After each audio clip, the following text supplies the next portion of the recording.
The gavel echoed like a gunshot, sealing what Vance Harlan thought was another easy career-boosting conviction. He smirked at the young black defendant, completely blind to the quiet storm brewing in the gallery. Vance had rigged the evidence, expecting a helpless victim. He didn't know he had just framed the Attorney General's son. The air inside the municipal courthouse was stale, smelling faintly of floor wax, cheap cologne, and nervous sweat. In the back row of the gallery, hidden amidst the chaotic shuffle of public defenders and anxious citizens, sat Naomi Whitaker.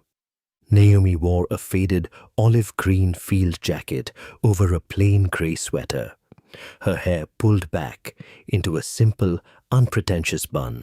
She looked like anyone else waiting for their turn before the judge, tired, unassuming, and quietly minding her own business. She had a small, leather-bound notebook resting on her lap, and her dark, observant eyes scanned the room, absorbing every detail. Enter Officer Vance Harlan. Harlan was a veteran of the force, a man whose waistline had expanded alongside his ego. He wore his uniform like a king's robes, his utility belt heavy with the tools of his authority. To Harlan, the badge wasn't a symbol of public service. It was a license to do whatever he pleased. He was known around the precinct for his old-school methods, a polite euphemism for bullying, intimidation, and deeply ingrained prejudice. Trailing half a step behind him was rookie officer Ryan Kessler, a fresh-faced young man who was quickly learning that the reality of policing was far darker than the academy had promised. Harlan swaggered down the center aisle of the courtroom, his heavy boots echoing loudly, intentionally disrupting the low hum of conversation. He was there to testify on a routine possession charge, a case he had inflated to justify an aggressive traffic stop on the city's south side. As he reached the back rows, Harlan noticed that the benches reserved near the doors, his preferred spot to lounge and chat with other officers before being called to the stand, were full. His eyes landed on Naomi. She was sitting at the edge of a bench, writing quietly in her notebook. To Harlan, she was just another nameless face from the neighborhoods he despised, taking up space that rightfully belonged to him. "Hey!" Harlan barked, snapping his fingers in Naomi's direction. "You, move!" Naomi paused her writing. She didn't flinch, nor did she immediately look up. She finished the sentence she was writing, capped her pen, and slowly turned her head to look at him. "Excuse me?" Her voice was calm, steady, and devoid of the intimidation Harlan expected. "Are you deaf?" Harlan sneered, stepping closer, looming over her. "I said move. This section is for officers and court staff. Find somewhere else to sit." Naomi glanced around. There were no signs indicating the bench was reserved. In fact, 2 civilians were sitting further down the exact same bench, but they were white, dressed in business suits. Harlan hadn't said a word to them. "There are no reserved signs here, officer," Naomi replied evenly, maintaining direct eye contact. "The gallery is open to the public. I'm fine right here." Rookie Kessler shifted uncomfortably from foot to foot. Vance, there's a spot over on the left." "Shut up, Ryan," Harlan snapped, his face flushing with immediate rage. He hated being challenged, but he especially hated being challenged by a black woman who refused to lower her gaze. The casual defiance in her eyes ignited something ugly and volatile inside him. "Listen to me very carefully." Harlan leaned in, his voice dropping to a harsh, threatening whisper that carried the distinct poison of racism. "I don't know what kind of attitude you're used to giving the people in whatever housing project you crawled out of, but in my courthouse, you do exactly what I tell you to do. Now get up." Naomi's expression remained entirely neutral, though her eyes hardened into polished obsidian. "Your courthouse?" she asked, her tone entirely conversational. "I was under the impression this was a public building funded by taxpayers, and I am not moving." The utter lack of fear infuriated Harlan. His fragile authority was being tested in public. Without another word, his temper snapped. He raised his heavy, steel-toed combat boot and delivered a vicious, snapping kick directly to the side of Naomi's left shin, simultaneously slamming his hand against the back of her wooden chair to jolt her forward. The impact was loud, a dull thwack of leather against bone. Naomi let out a sharp gasp, her leg jarring painfully against the bench in front of her. The notebook tumbled from her lap onto the dirty floor. A few people nearby turned their heads, murmuring in shock. But this was District 9. People knew better than to intervene when a cop was throwing his weight around. The judge at the front of the room, an older man named Theodore Ramsey, was busy shouting at a bailiff and completely missed the altercation in the back row. "I said move," Harlan growled, his hand resting menacingly on his nightstick. Kessler stepped forward, his eyes wide with panic. "Vance, Jesus, what are you doing? Stop," he whispered frantically, grabbing Harlan's elbow. Harlan yanked his arm away, but the intervention was enough to stop him from escalating further. Naomi slowly reached down and picked up her notebook. Her shin throbbed with a sharp, burning pain, and a dark bruise was already forming beneath her jeans. She stood up smoothly, smoothing out the front of her jacket. She didn't yell. She didn't scream. She didn't give Harlan the satisfaction of a reaction he could use to arrest her for disorderly conduct. Instead, she stepped out into the aisle, standing inches from Harlan. She was shorter than him, but at that moment, her presence felt entirely overwhelming. She looked down at his chest, deliberately reading his silver nameplate. "Harlan," she read softly. "Badge number 402. "Yeah, that's right," Harlan scoffed, puffing out his chest. "Take a picture. File a complaint. See how far that gets you in this city, sweetheart." Naomi offered a smile that didn't reach her eyes. A smile so cold it made the hair on the back of Rookie Kessler's neck stand up. "I won't need to file a complaint, Officer Harlan," Naomi said quietly. "Enjoy your day in court. It might be one of your last." She turned and walked out of the courtroom, her stride perfectly even despite the throbbing in her leg. Harlan let out a loud, mocking laugh, taking the seat she had just vacated. He kicked his boots up onto the bench in front of him. "Crazy lady," Harlan muttered to Kessler. "They always got something to say until you show them who's in charge." Kessler stared at the heavy wooden doors that Naomi had just walked through, a deep, sinking feeling settling in his stomach. "Vance, I don't think she was just some crazy lady. Did you see the way she looked at you?" "I saw nobody," Harlan replied dismissively, pulling out his phone. "And I treat nobodies exactly how they deserve to be treated." The next morning, the District 9 precinct was buzzing with nervous energy. The coffee machine in the break room was working overtime, and the usual morning banter was replaced by hushed, anxious whispers. For some time, the department had been operating under a cloud of uncertainty. The previous chief of police had been forced into early retirement following a massive corruption scandal that had made statewide headlines. The mayor had promised a total overhaul of the department, vowing to bring in an outsider, someone completely untouched by the local politics of District 9, to clean house. Today was the day the new chief was being officially introduced to the precinct captains and patrol officers. Vance Harlan, however, was entirely unbothered. He stood by the lockers, a cup of terrible coffee in his hand, regaling two other veteran officers with the exaggerated story of his courtroom triumph the day before. "I'm telling you, you give these people an inch, they take a mile." Harlan laughed loudly, oblivious to the side eyes he was getting from some of the younger officers. She thought she could just sit there and run her mouth.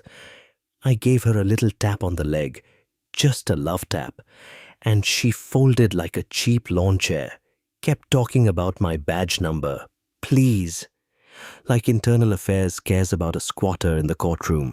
Ryan Kessler stood near his open locker, quietly outfitting his duty belt. He hadn't slept well.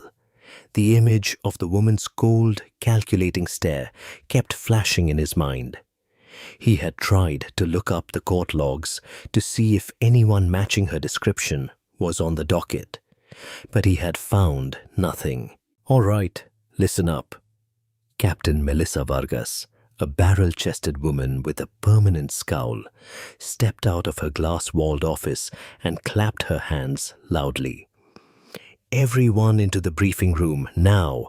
The mayor's office just called. The new chief is in the building. Uniforms straight, mouths shut. This is day one of the new regime, and I don't want any of you making us look worse than we already do." The officers filed into the large, dimly lit briefing room, taking their seats in the folding chairs. Harlan naturally gravitated toward the front row, sprawling out with his legs crossed, projecting an air of untouchable confidence.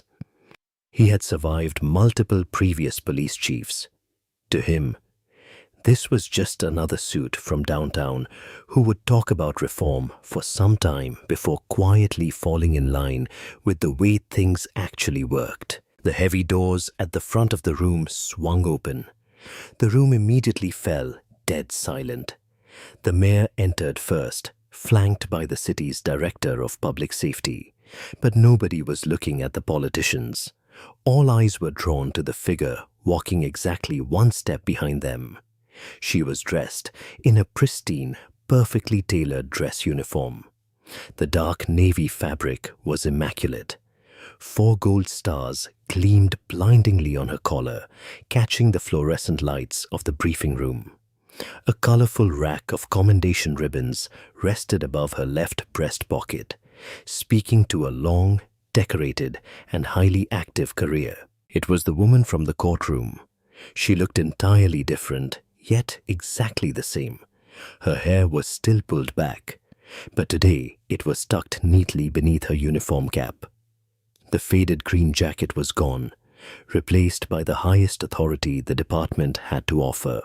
She walked with a crisp, authoritative cadence, showing absolutely no sign of a limp. Rookie Kessler, sitting in the third row, felt all the blood rush out of his face. He gripped the edges of his metal chair, his knuckles turning white. He let out a barely audible gasp. In the front row, Harlan was frozen. He had just taken a sip of his coffee when she walked in. The styrofoam cup hovered near his mouth, suspended in midair. His brain short-circuited as it tried to process the impossible image before him. He recognized the face instantly. The dark, observant eyes, the calm, unyielding expression. "It's her, the squatter, the woman I kicked." A cold sweat broke out across Harlan's forehead. His heart, previously beating with a slow, arrogant rhythm, suddenly slammed into overdrive. He slowly lowered his coffee cup, his hands trembling so badly that dark liquid splashed onto his uniform pants. He didn't even notice the burn. The mayor stepped up to the podium, tapping the microphone. "Good morning, officers," the mayor began, his voice echoing in the silent room. "As you know, this department has faced unprecedented challenges over the last year. We need a new direction. We need accountability, integrity, and absolute professionalism. That is why I conducted a nationwide search to find the most qualified, uncompromising leader possible." The mayor turned and gestured to the woman standing beside him. "It is my absolute honor to introduce your new chief of police, formerly a deputy director of the Federal Anti-Corruption Task Force and a veteran of law enforcement, Chief Naomi Whitaker. Polite, nervous applause rippled through the room.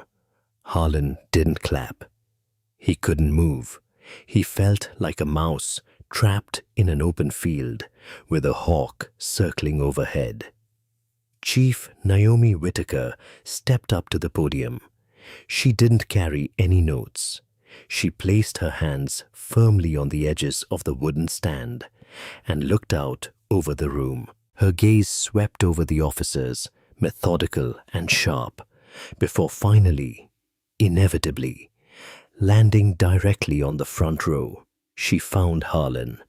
For 3 excruciating seconds, Chief Whitaker held his gaze. She didn't scowl. She didn't look angry. She offered him the exact same cold, chilling smile she had given him in the courtroom. To anyone else in the room, it looked like a standard greeting. To Harlan, it looked like an executioner pulling a lever. "Thank you, Mayor," Chief Whitaker began, her voice ringing out clearly. It was the same calm, steady voice that had politely refused to give up her seat. "I know many of you are wondering what kind of chief I am going to be. You're wondering if I'm here to push paper or if I'm here to make headlines." She paused, stepping out from behind the podium, removing her uniform cap and holding it under her arm. "Before I officially took this post, I wanted to see the reality of District 9 for myself." Whitaker continued, pacing slowly across the front of the room. Not the statistics on a spreadsheet, not the reports sanitized by command staff. "I wanted to see how this department interacts with the citizens it is sworn to protect when no one is watching, when they think the people they are dealing with are powerless." Harlan felt a lump form in his throat. He tried to swallow, but his mouth was as dry as sandpaper. Next to him, Captain Melissa Vargas was nodding enthusiastically, completely oblivious to the impending slaughter. "I spent some time in plain clothes observing this city," Whitaker said, her eyes never straying far from Harlan. "And I can tell you exactly what kind of chief I am going to be. I am going to be the chief who cleans house, because I witnessed firsthand that the rot in this department isn't just at the top. It walks the beat, it wears the badge, and it uses violence to hide its own cowardice." The room grew so quiet that the hum of the air conditioner sounded like a jet engine. Officers exchanged confused, nervous glances. "Effective immediately, we are instituting a zero-tolerance policy for abuse of power, excessive force, and racial discrimination," Chief Whitaker announced, her tone sharpening into a blade. "Some of you will embrace this change. You will serve with honor, and I will have your back every single day. But some of you—" She stopped pacing. She stood directly in front of Vance Harlan. He was looking down now, staring at his boots, physically unable to meet her eyes. "Some of you have relied on intimidation and a broken system to shield you from the consequences of your actions," Whitaker said softly, though the microphone picked up every word. "That system died the second I walked through those doors." She turned back to the podium, her posture rigid and commanding. "Captain Vargas," Whitaker called out. "Yes, Chief," Vargas barked, standing up immediately. "After this briefing, I want the complete personnel files, internal affairs, history, and body camera footage logs from the past few years on my desk." "For the whole department, Chief?" Vargas asked, bewildered. "No," Chief Whitaker replied. She raised her hand and pointed a single, unwavering finger directly at the man sweating through his uniform in the front row. "Just for Officer Vance Harlan, badge number 402. A collective gasp echoed through the briefing room. Heads whipped around to look at Harlan, whose face had drained of all color, looking completely and utterly defeated. "Dismissed," Chief Whitaker said, turning her back on the room. The real work was just beginning, and Officer Harlan was about to learn that karma wasn't just a concept. Today, karma wore 4 stars and held the power to destroy his life. The moment Chief Whitaker walked out of the briefing room, the atmosphere in the precinct shifted from stunned silence to absolute chaos. Officers scrambled to their desks, suddenly hyper-aware of their own paperwork, while whispered conversations ignited in every corner. Vance Harlan did not scramble. He sat frozen in the front row, staring at the empty space where the chief had just stood. The reality of his situation was settling over him like a suffocating blanket. He had physically assaulted the chief of police in a crowded public building. "Vance," rookie Ryan Kessler whispered, standing up slowly. He looked at his training officer with a mixture of pity and terror. "Vance, we need to go. We need to." Harlan snapped out of his daze, his face twisting into an ugly scowl. "Shut up, Ryan. Just shut up." He pushed past the rookie, practically running down the hallway to the locker room. Once inside, he slammed his locker open, his hands shaking violently as he grabbed his cell phone. He dialed the one man who had bailed him out of trouble for years, Preston Cole, the precinct's police union representative and a notoriously ruthless fixer. "Preston, it's Vance," Harlan hissed into the phone, pacing the narrow aisle between the metal lockers. "I've got a massive problem." "I already heard, Vance." Cole's gruff voice crackled through the speaker, devoid of its usual arrogant warmth. "The whole building is talking about it. You kicked Naomi Whitaker, the former anti-corruption deputy director. Are you out of your mind?" "I didn't know it was her," Harlan pleaded, his voice cracking with desperation. "She was dressed like a vagrant. She was sitting in my section. Preston, you got to protect me. File a grievance. Tell them she provoked me. Tell them she was resisting a lawful order in a courtroom." There was a heavy pause on the line.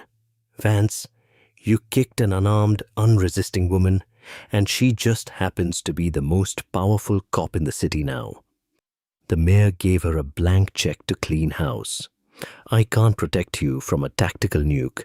My advice, resign. Today, before she builds a criminal case against you." The line went dead. Harlan stared at his phone, his chest heaving. Resign? Give up his badge, his authority, his pension?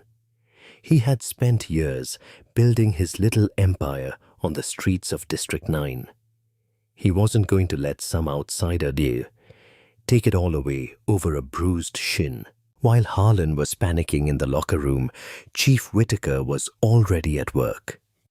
Her office on the top floor was sparse, the boxes from her move still unpacked, but her desk was completely clear, save for one thick manila folder.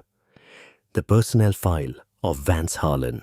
There was a soft knock on the glass door. "Enter," Whitaker called out, not looking up from the file. "Captain Melissa Vargas, the newly appointed head of internal affairs." A fiercely intelligent investigator whom Whitaker had personally recruited from the state level walked in. Beside her stood a terrified, trembling rookie, Ryan Kessler. "Chief," Captain Vargas said sharply, "Officer Kessler is here as requested." Whitaker finally closed the file and looked up. She studied the young rookie. He looked like a kid who had just been sent to the principal's office, clutching his uniform hat tightly in front of him. "Have a seat, Officer Kessler," Whitaker said gently, gesturing to the chair opposite her desk. Kessler practically collapsed into the chair. "Chief, I want to apologize for what happened. I tried to stop him. I really did. But Officer Harlan..." Whitaker raised a hand, stopping him. "I know what happened, Ryan. I was there. I heard you try to intervene." Her tone was no longer the icy blade she had used in the briefing room. It was the calm, analytical voice of a seasoned detective. "I didn't bring you up here to punish you. I brought you here to offer you a choice." She tapped the thick file on her desk. "I've been reading through Harlan's history. It's a horror story. Unjustified stops, excessive force complaints, missing evidence from drug busts. But every single time, the complaints vanish. Witnesses change their minds. Camera footage is magically corrupted. He's not just a bully, Ryan. He's dirty. Kessler swallowed hard, looking down at his lap. He's connected. He knows a lot of people. Judge Theodore Ramsey, the guy presiding, he and Vance play golf every Sunday. Vance makes sure the judge's neighborhood is heavily patrolled, and the judge makes sure Vance's warrants get rubber-stamped. Captain Vargas raised an eyebrow, exchanging a knowing glance with the chief. This was exactly the kind of systemic rot Whitaker was brought in to sever. Ryan. Whitaker leaned forward, her dark eyes locking onto his. You've been riding with him for some time. You've seen things that aren't in these files. I am going to tear Harlan's world apart and rebuild this department the right way. But I need to know right now. Are you a cop who protects the people, or are you Harlan's accomplice? Kessler's hands tightened around his hat. He thought about the fear in the eyes of the people Harlan harassed. He thought about the sickening thwack of Harlan's boot against the chief's leg. Then, slowly, he reached into his breast pocket and pulled out a small, encrypted USB drive. Harlan made me turn off my body cam during a raid on a local business last month, Kessler said, his voice trembling but resolute. Samuel Hayes' auto shop. He was shaking Mr. Hayes down for protection money. I turned my primary camera off, but I had a backup mic running on my vest. I backed up the audio files. I was too scared to give them to the old chief. I thought they'd fire me. Whitaker took the drive, a rare, genuine smile touching the corners of her mouth. You did the right thing, Officer Kessler. Now, let's catch a predator. By late afternoon, Harlan was a cornered rat. The anxiety had morphed into a toxic, paranoid rage. He had tried to log into the precinct's secure database to check if Internal Affairs was pulling his old case files, only to find his credentials had been quietly revoked. He knew he had one massive vulnerability: the Samuel Hayes shakedown. It was the sloppiest thing he had ever done. He had taken cash from the auto shop owner, promising protection from gang vandalism. Worse, the cash was still sitting in a locked duffel bag in the precinct's temporary evidence holding room, mislabeled as seized drug money from a separate case. If Internal Affairs audited that locker and traced the serial numbers, he was facing federal extortion charges. Harlan needed a scapegoat, and he needed a distraction. He knew exactly who to target. He cornered Ryan Kessler in the dimly lit underground parking garage as the rookie was walking to his patrol car. Harlan slammed Kessler against the concrete pillar, his forearm pressing hard against the younger man's throat. You've been up to the top floor, haven't you? Harlan snarled, spit flying from his lips. You talked to the new bitch. Kessler gasped for air, his hands instinctively grabbing Harlan's arm. Vance! Let go. Listen to me, you little rat. Harlan pressed harder. If you breathe a word about the Hayes auto shop, I will end you. I will plant enough fentanyl in your locker to put you away for years. You think she can protect you? She's one woman. We own this city. Now, tomorrow morning you're going to write a sworn statement saying the chief was acting erratic and threatening in the courthouse, and I acted in self-defense. Understand? Kessler choked out a weak, Okay, Vance, I swear. Harlan released him, shoving him to the ground. Good boy. Harlan stormed off toward the stairwell, his mind racing. He had silenced the rookie, but he still needed to get rid of the cash. The night shift was starting, which meant the evidence room would be lightly guarded by an older desk sergeant who usually fell asleep by midnight. Harlan decided he would wait until the early hours, slip in, grab the duffel bag, and burn the money. What Harlan didn't know was that he was playing checkers against a grandmaster. The precinct was dead quiet. Harlan, wearing civilian clothes and a dark baseball cap, slipped down the back corridor toward the temporary evidence lockers.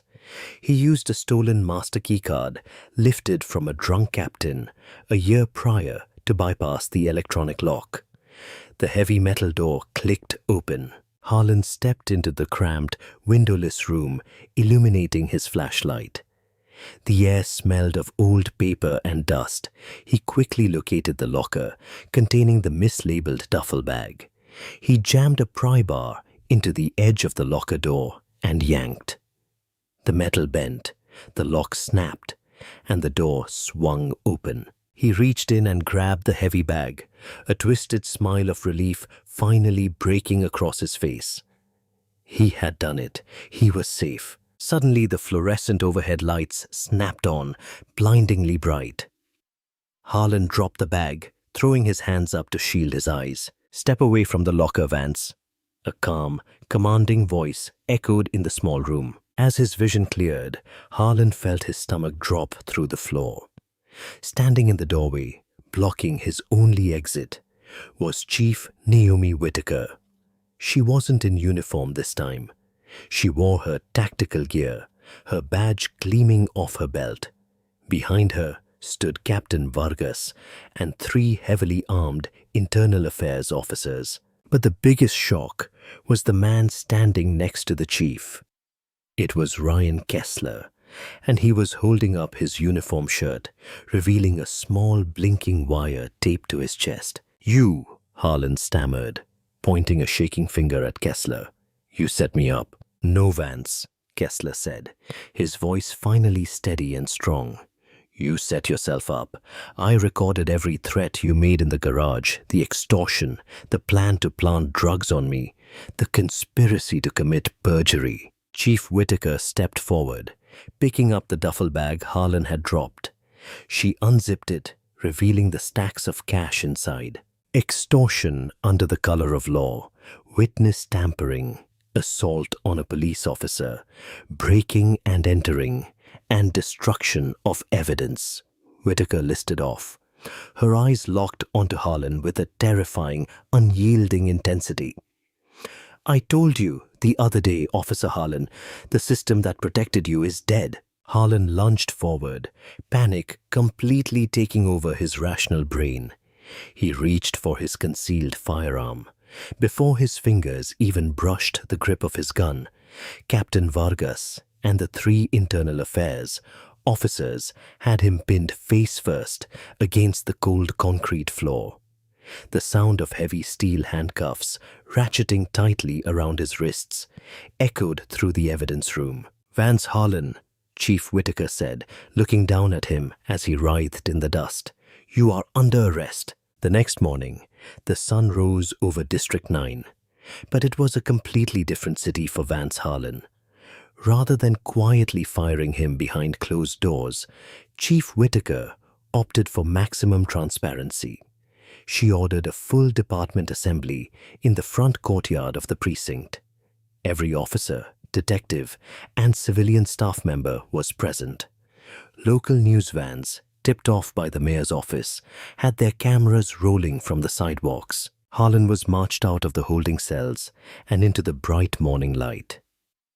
He wasn't wearing his tailored uniform. He was dressed in a bright, orange county jail jumpsuit, his wrists shackled to a belly chain, his ankles in irons. He looked small, pathetic, and completely broken. Chief Naomi Whitaker stood at a podium facing the courtyard. She held up Harlan's silver badge, number 402. "For years, the man standing before you used this badge, not as a shield for the innocent, but as a weapon against the vulnerable."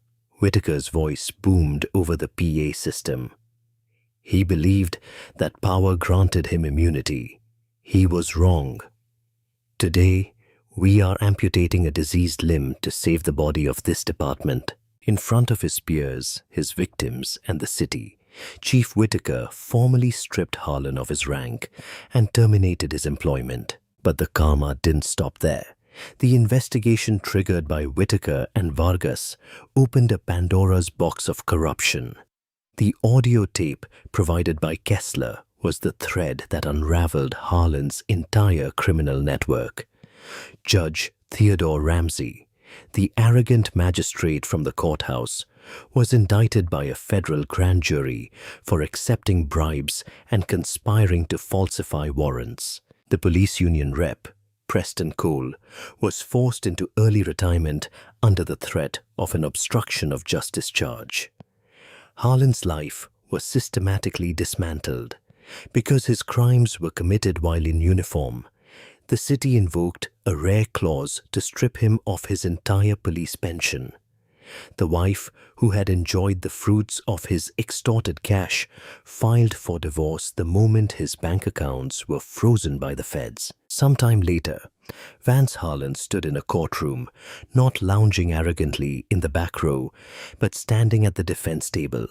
The judge presiding over his case was a no-nonsense federal judge who had no patience for dirty cops.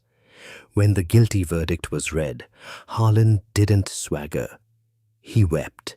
He was sentenced to years in a federal penitentiary, surrounded by the very people he had spent his life unjustly tormenting. Back at the District 9 precinct, the air smelled cleaner.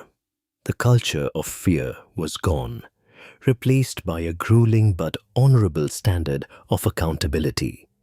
Ryan Kessler, no longer a terrified rookie, was promoted to detective under Captain Vargas, using his experience to investigate organized crime the right way. And Chief Naomi Whitaker, she continued to run the department with the same quiet, unyielding strength she had shown on her very first day in the city. She kept Harlan's tarnished badge 402 encased in a small block of acrylic on her desk, a permanent reminder to every officer who walked into her office that true authority is earned through integrity, and that arrogant power will always inevitably break against the hard wall of justice. The story of Officer Vance Harlan serves as a stark reminder that arrogance and prejudice are ultimately a prison of one's own making. When those sworn to protect abuse their power, justice has a way of balancing the scales. Chief Naomi Whitaker didn't just break a corrupt cop, she shattered a broken system. True authority requires unwavering integrity, and hard karma never forgets a face or a badge number.